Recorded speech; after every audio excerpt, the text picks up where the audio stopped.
Kamu kalau datengin cowok ganteng, a'udzubillahi minasyaitonirrajim gitu.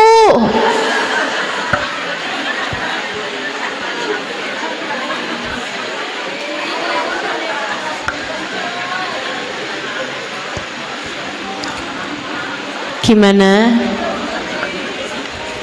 Bisa? Insya. Ya kalau kamu ngomongnya nggak usah keras-keras, dalam hati aja. A'udzubillahi minasyaitonirrajim. Tapi ganteng nih. A'udzubillahi minasyaitonirrajim. Tapi dia kelihatannya soleh. A'udzubillahi minasyaitonirrajim.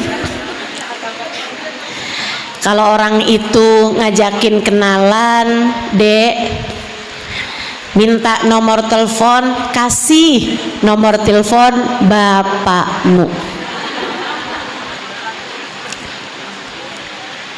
Kalau serius, seharusnya dia mendekati keluargamu, melamarmu, kemudian merencanakan kehidupan yang baik denganmu. Jangan mau sekedar jadi bahan percobaan. Ya masa mau nikah Ustazah kenal aja belum? Saya kasih tahu ya Dek ya, perkenalan sebelum nikah tuh nggak akan jadi apa-apa.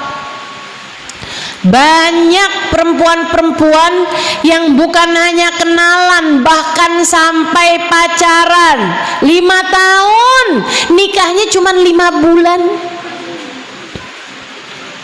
Banyak perempuan-perempuan yang nikahnya diawali dengan perkenalan panjang, sampai udah tahu A sampai Z-nya, sampai bahkan udah saling tahu bentuk tubuhnya, saling buka-bukaan aurat. Naudzubillah min dzalik, naudzubillah min dzalik.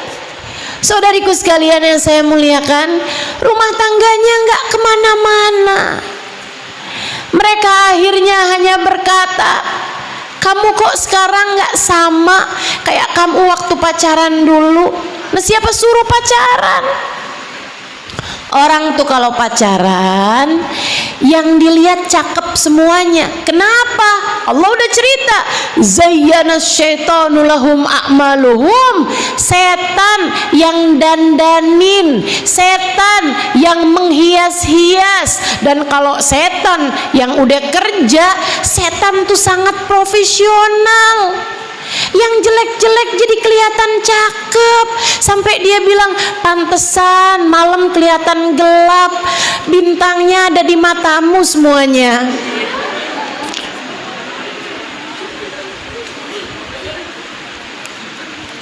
Yang cakep-cakep jadi kelihatan jelek, yang jelek-jelek jadi kelihatan cakep. Tuh kerjaannya setan.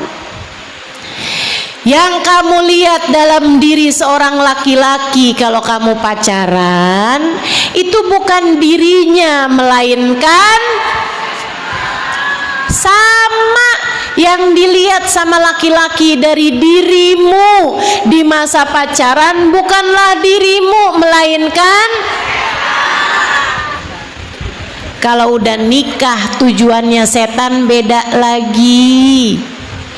Kalau sebelum nikah tujuannya setan agar terjerumus kepada perzinaan, kalau habis nikah tujuannya setan adalah menceraikan kalian berdua.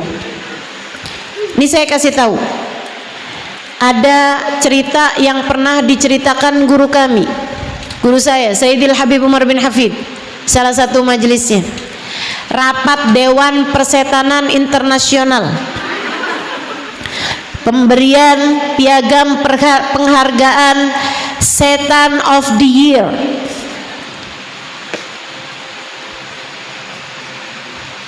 Maaf.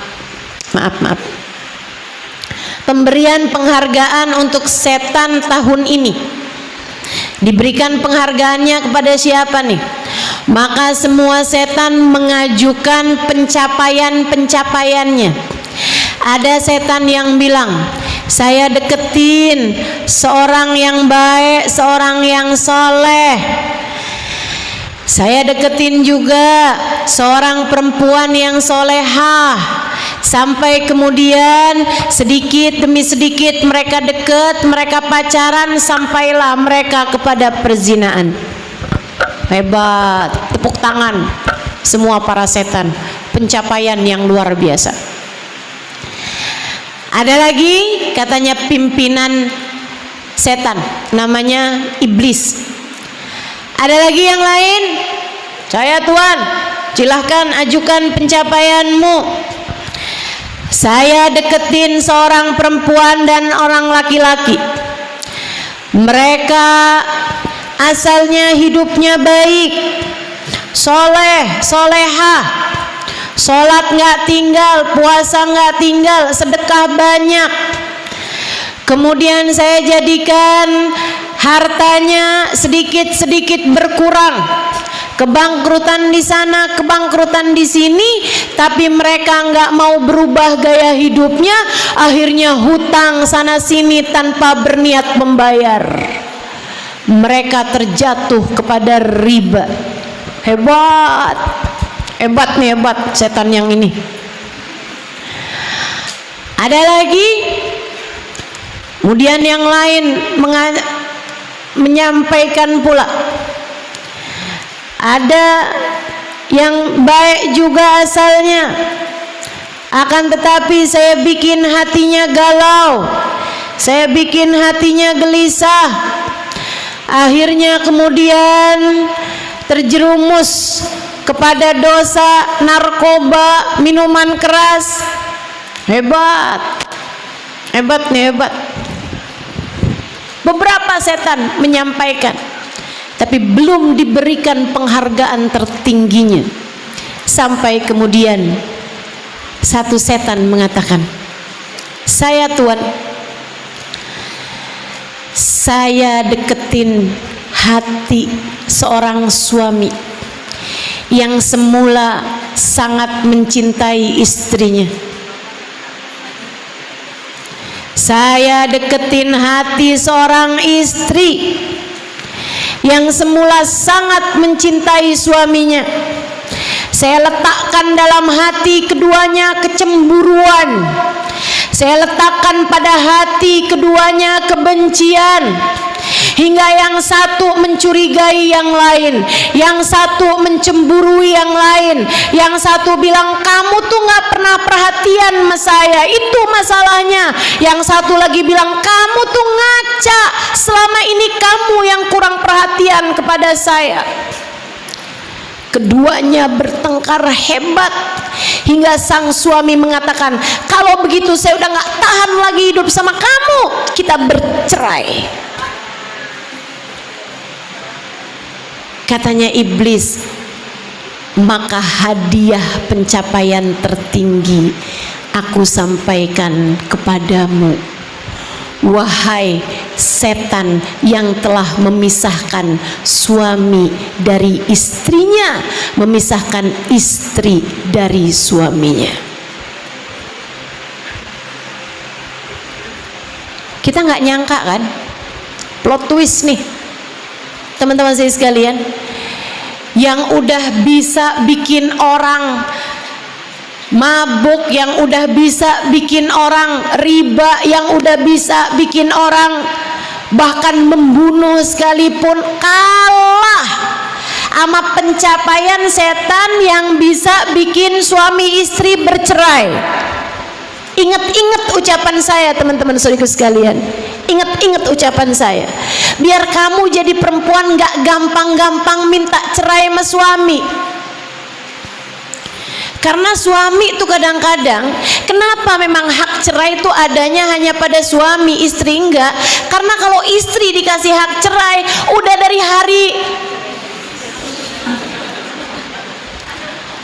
hari keberapa kayaknya suaminya udah dicerai itu.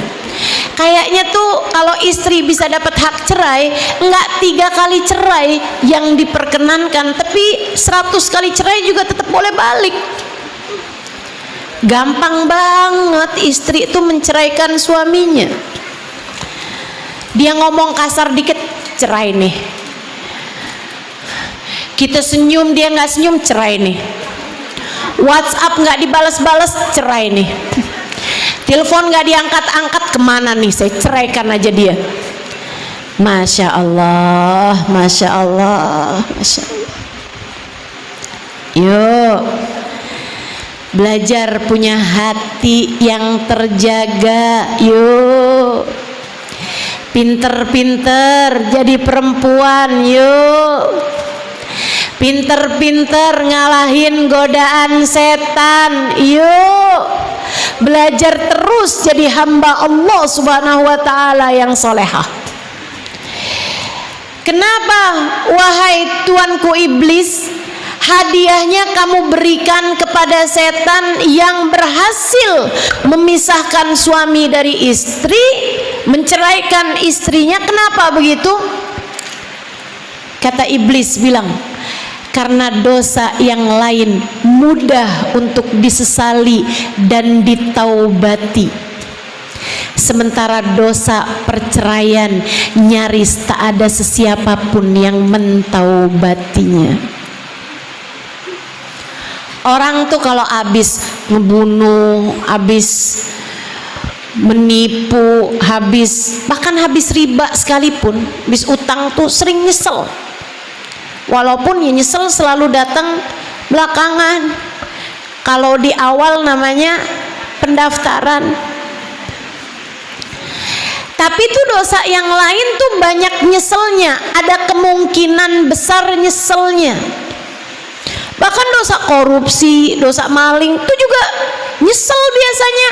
Walaupun kadang-kadang nyeselnya pas udah ketangkep sama KPK. Tapi teman-teman saya sekalian, dosa perceraian nih jarang orang sesali. Betul? Biasanya malah yang ada ambisi. Yang laki buru-buruan cepetan kawin lagi. Yang perempuan juga emang dia doang yang bisa, saya juga. Langsung dandan lebih cantik, langsung penampilan lebih menarik, langsung obral foto di Instagram, kerjaannya selfie mulu. Buat nyari laki-laki di luaran sana yang bahkan kadang dia nggak peduli laki-lakinya sudah beristri. Iya, terjadikah itu di Banjar?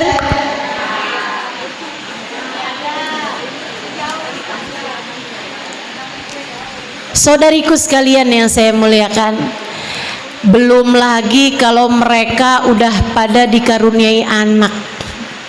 Kita kadang lupa, suami istri bercerai korbannya adalah anak-anak.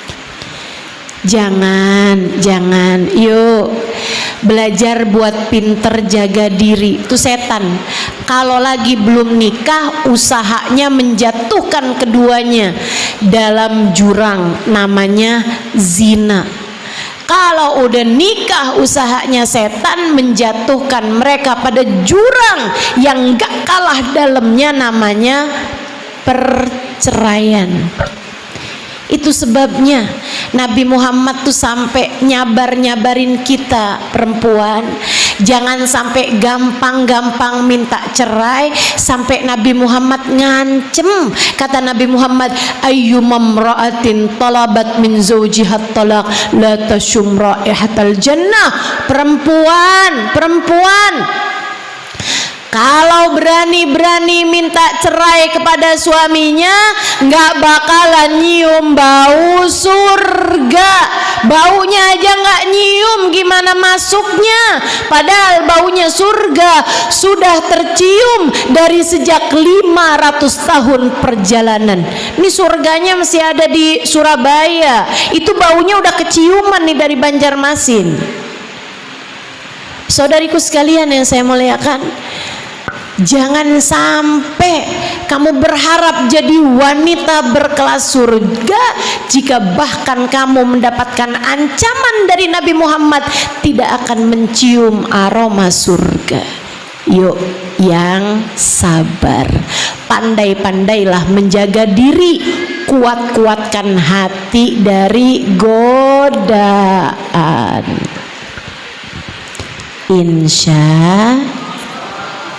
Insya Allah.